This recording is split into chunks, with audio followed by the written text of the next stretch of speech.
আপনার প্রোফাইলের আপনার নাম, আপনার জব রোল। এখানে আপনি বলতে পারেন যে ভাইয়া এখানে যে হেডলাইনটা দেখাচ্ছে, ইন্ডাস্ট্রিটা দেখাচ্ছে, এগুলো কি ইম্পর্টেন্ট? এগুলো সুপার সুপার সুপার ইম্পর্টেন্ট। কারণ হচ্ছে একটা লোক যখন সার্চ করে তখন সে চাইবে, যেমন ধরেন আমাদের কোম্পানিতে এইচআর, সে যখন বিজনেস ডেভেলপমেন্ট ম্যানেজার খুঁজবে, সে তো চিন্তা করবে যে না, বিজনেস ডেভেলপমেন্ট ম্যানেজার সে যদি ইন্স্যুরেন্স ইন্ডাস্ট্রি থেকে হয় তাহলে আমার জন্য বেটার। সে কখনোই আপনার বিজনেস ডেভেলপমেন্ট ম্যানেজার অন্য কোনো ইন্ডাস্ট্রি থেকে হায়ার করবে না।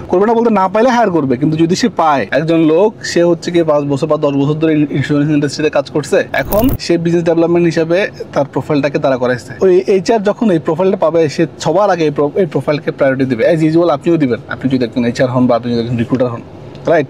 তো সে কারণে আপনার প্রোফাইলের ইন্ডাস্ট্রিটা, আপনি যে ইন্ডাস্ট্রিতে কাজ করে আসছেন এতদিন পর্যন্ত এবং যে ইন্ডাস্ট্রিতে আপনি ইন্টারেস্টেড ওটাকে দিবেন। এমন না যে হয়তো এমন হতে পারে যে ভাই আমি তো 2 বছর একটা ইন্ডাস্ট্রিতে কাজ করছি, 3 বছর একটা ইন্ডাস্ট্রিতে কাজ করছি, 4 বছর একটা ইন্ডাস্ট্রিতে কাজ করছি, কিন্তু না, প্রোফাইলে দেখবেন, আপনার প্রোফাইলে এডিট ভার্সনে আমি দেখাচ্ছি, এডিটে যাবেন, এডিটে গিয়ে আপনি দেখবেন হচ্ছে ইন্ডাস্ট্রি চুজ করার একটা অপশন আছে, ওইখানে আপনি দিয়ে দিবেন আপনার কোন ইন্ডাস্ট্রিতে আপনি কাজ করতেছেন।